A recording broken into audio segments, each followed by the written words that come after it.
say she's sassy and sexy. Her critics, and there are a few of them too, say otherwise. But there's one thing about Madonna no one can deny, not even the lady herself. She shamelessly promoted herself all the way to the top of the rock pile. And now she's at it again, with a new movie which she calls a documentary and others call filth. Just the title should give you a fair idea of what it's all about. In Bed with Madonna.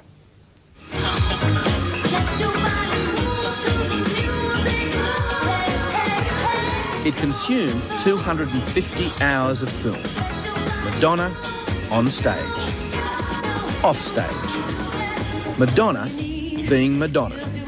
Well, maybe. Thank you.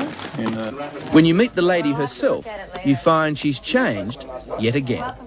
The Marilyn Monroe look is out. The brunette Madonna is in business. Yeah. Changing your hairstyle now and colour, does that give you a few or maybe a couple of weeks of a little bit more privacy?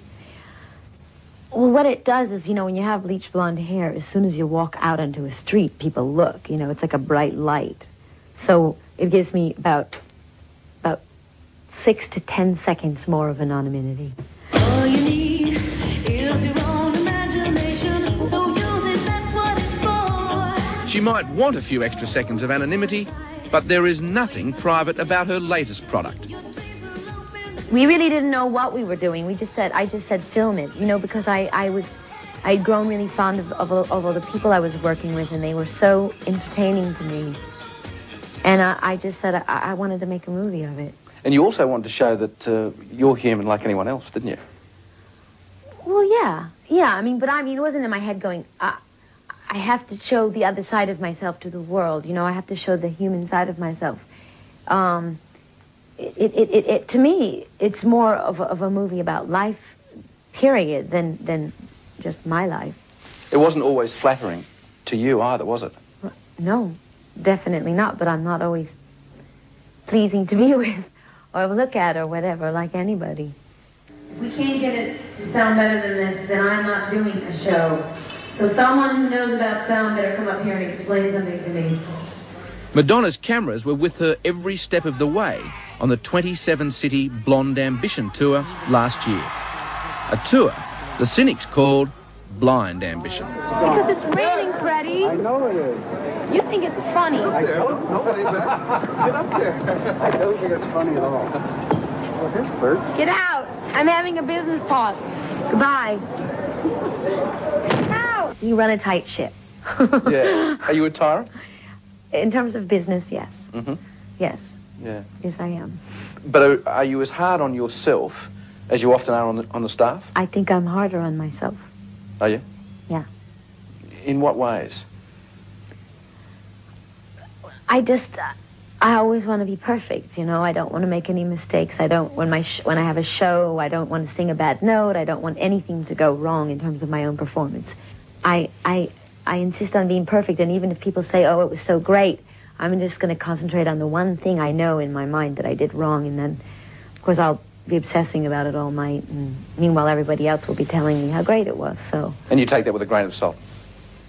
Yeah, I mean, it's hard for me to take compliments. Great. Take a breath. Good. This is crazy. Nobody talks about this on film? Talks about what? The insanity of doing this all on a documentary? Along for part of the ride was Warren Beatty, Madonna's boyfriend at the time.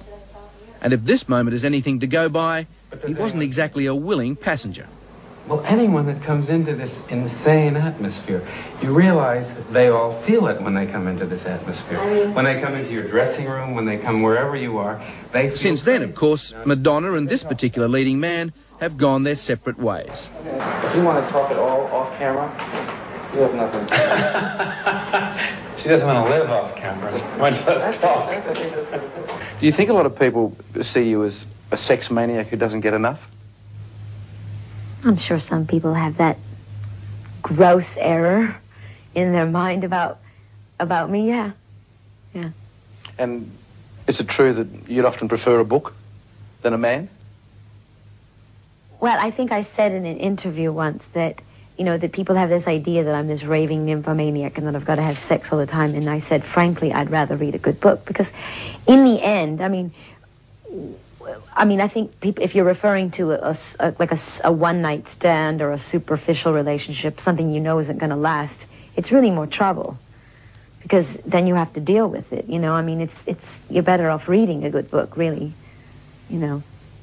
So. And might you... Read a good book? No, actually, I was going to ask you, might you occasionally have a one-night stand?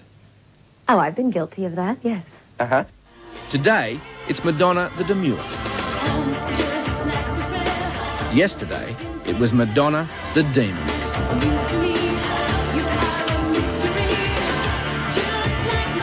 Like a Prayer, the video that rocked the Catholic Church, starring a former convent girl who, at the age of 10, had only one ambition: to be a nun. The nuns were like movie stars to me. They had a kind of grace about them. They were, they were unreachable. They were mysterious. And I think you've always said sexy. Yeah, there was something about them, you know. I thought they were so great. I thought they were special. And of course I wanted to be special, so, you know, thought, okay, I'll be a nun. And particularly with the name Madonna. Yeah, of course. And was it true that you thought you'd either be a nun or a superstar?